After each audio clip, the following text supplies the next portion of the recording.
Hi there, my name is Robert Perrier, and I'm the Chief Scientific Officer for MTACT USA. We are an HPLC column company, and today we're going to talk about tailing. You know, when your peaks get all wonky and they overrun into other peaks and makes resolution a real issue? Well, we're going to talk about all the causes, some easy ways you can try to fix it, the downsides with the fixes, and then some of the columns that we make that are designed specifically to address this problem. So hopefully it'll be an interesting conversation topic. All right, let's dive right into talk about tailing. First let's define it. Ideally, we would have perfectly symmetrical on the front side of the peak and the back side, but in reality, tailing ends up being probably the most common peak shape issue that we see. And what we're talking about is this last portion of that peak. So as the peak is hitting the detector, we have its maximum, and then this trailing edge here tends to pull out from that perfect symmetry. And here we see it more and more exaggerated. But this is tailing. And I pulled this slide from Chrome Academy, and they say that the leading causes for tailing are dead volume. Sure, can, for sure. Absorptive effects, column packing, injection solvent effects. And these are all plausible causes, but they're missing the biggest one, which is secondary interactions with surface silanols. That's what we see the most, and that's probably what you see as well. And so we're going to talk about that next. And what we're talking about is on the silica surface. The silica is made of SiO lattice, and then on the surface we have SiOH, and that hydrogen proton can easily be pulled off of that silica, and we're left with that oxygen having a pretty strong negative charge. And this negative charge can participate in what we call unwanted secondary interactions. This is primarily seen with basic compounds, like amine-containing compounds, which are prevalent all throughout our industry. And this secondary interaction is going to cause an uneven retention on these analytes and cause that tailing. And so here's an example of what that might look like. Here in this case, we're looking at 3 basic drug compounds. You can see the amine group in there. And when you use mobile phases that are acidic, as in this case, we're using formic acid in both the A and the B, this is when you're going to have that biggest impact from the interaction, the unwanted secondary interactions. And so we see the tailing here on this first peak, and we can also see really severe tailing, which is leading to actually a partial split, so we see shoulders here. And so these are some things that, are not so good in our chromatograms. Well, we developed a column that has 0 silanols, so no silanols at all. And you can see we're running that same exact analysis on this DeCapo DXC18. And without those unwanted secondary interactions, you can see all the tailing pretty much goes away. So again, this is an example of showing how big of an impact those unwanted secondary interactions can have on your chromatography, in particular with peak tailing. Now, Yazawa, who is our main chemist in Japan, he's one of the original founders of MTACT. We are based out of Kyoto, Japan. And he has been obsessed with how do you treat the surface of a particle to reduce this tailing. And DeCapo, in my opinion, is the pinnacle of his obsession. This is by far the best example we've ever seen of a column, development of a column going after treating that surface the best possible way it could be. Now, let's get back to this pH of the mobile phase, because that is an area that's easy to change. If you're experiencing some tailing, then you can try to combat that by just changing the mobile phase. Now, what we're seeing up here on the screen is that surface silanol. And at pHs lower than 3.5, that proton is on that oxygen, so it's not as charged. Whereas if we're above 3.5, that's when it becomes charged. And so any pH above that, we're going to have more of an issue with tailing. Now, the other strategy you can take is to use a pH that's higher than the isoelectric point of any of your amine groups that are on your basic drug compounds. So at low pH, we can try to neutralize that surface of the particle in the column. And at high pH, we can try to neutralize that basic group so that it's not participating as strongly in these secondary interactions. So basically, we're going to go to either a low pH extreme or a high pH extreme. And these are strategies that you can use that are easy to implement to try to alleviate the tailing that you're seeing. There is a downside, however. Let's talk about some of the downsides. Now, the most common thing that we see is that people will use high pH to try to get better peak shape. This is the most common that we see. And in fact, we get asked all the time, do you have a high pH column? And I know immediately when they're asking me that this situation applies to them. And the reason they're asking me if we have a high pH column is because at high pH, it can be really detrimental to that column. So you're going to experience short column lifetimes, and it's a real problem. And so what's happening here is at high pH, you have an excess of these hydroxide ions, and they're going to go in and actually attack that silica substrate. So the actual particle material itself. So let's get back to, I was saying that the silica surface, if you have a poor quality column, that they have unreacted silanols on the surface. And this is what we see when we see tailing on our C18 column.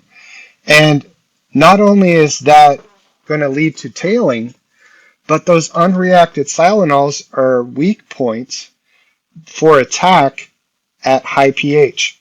So if you're working with a column that has high tailing, you can already make the assumption that you have a high number of unreacted surface silanols causing the tailing. And if you go to high pH to try to fix that tailing, this column is going to be way more susceptible to this type of damage. And we can see this really cool SEM series of SEM photos here showing the degradation of a particle over time with exposure to high pH. And so this could be happening inside your column, and that's going to degrade that column pretty dramatically, and therefore you're going to end up with short lifetimes. So we just talked about how high pH can cause degradation in a column, but low pH can as well. The attack is just a little bit different. At low pH, what we're attacking is the attachment of the ligand to the column. So at low pHs, you're going to pull off your C18, you're going to pull off your end-capping structures. And so you're going to lose retention over time. You may see significant increase in your column bleed and signal, depending on the type of detector that you're using. But again, this can deteriorate your column. So if we're using pH extremes to try to fix the tailing, we're going to have issues with column lifetime. That's just the way it is. So I mentioned earlier that Yazawa has been obsessed with treating this surface to try to fix these issues, to make a better column. And this are some strategies that he's developed over the years. And the first one that he developed, and this was almost 30 years ago, he developed a polymeric style end capping. And that's what we see on pretty much all of our columns, but some of the basic ones are like our Unison UK C18, Cadenza CD C18, and CW C18. And the advantage of this is that, remember, let's talk about the two ways that our columns are going to degrade. So at low pH, we tend to attack the attachment points of our ligand structure. Now, with Yazawa's polymeric end capping, you can see that we have multiple sites of attachment for that ligand structure. So that will stabilize it at low pH and give better resistance for degradation at low pH. At high pH, the polymeric end capping that goes across the surface between the ligands, that's going to be way more protective of that silica, and so it's not going to degrade as rapidly. Now, recently, Yazawa developed this Cadenza CX C18, and with this, what he was looking for is a way to have a more complete surface coverage. And he found a particular organic alcohol that penetrated through the C18s very well and got an excellent surface coverage. And so that was the development of this Cadenza CX C18. So again, it's just another example of his obsession to make the best possible column that we can make. And DeCapo, we already saw an example of how it can fix tailing, but DeCapo is in a whole nother league. Yazawa said he had 500 different versions of this column before he got it right. And what this column is a standard porous silica particle. It's a 2.5 micron size. The pore size are 130 angstrom, so it's in that aspect, it's very similar to pretty much any other column out there. But the big difference is, instead of attaching the C18 to that silica surface through silation, instead Yazawa developed a triple polymer layer, so 3 separate polymers that he used to completely coat that silica, so there are no more silanols remaining. And the top layer of this polymer material, the outermost layer, is designed to receive attachment of C18s. And so we bonded the C18 to the polymer, not to the silica. And this strategy completely eliminates your unwanted secondary interactions from that pesky silanol surface. So this is really far and away one of the best fixes that we've seen for tailing problems on C18 columns. On a side note, not having any surface silanols means that the DeCapo DX C18 is extremely, the most resistant that we've seen to degradation at high pH. So if you are working with high pH, you might ask yourself, maybe I don't need high pH because I just need a silanol-free column like the DeCapo. But if I do want to go to high pH, DeCapo can also hold up much better than more traditional columns.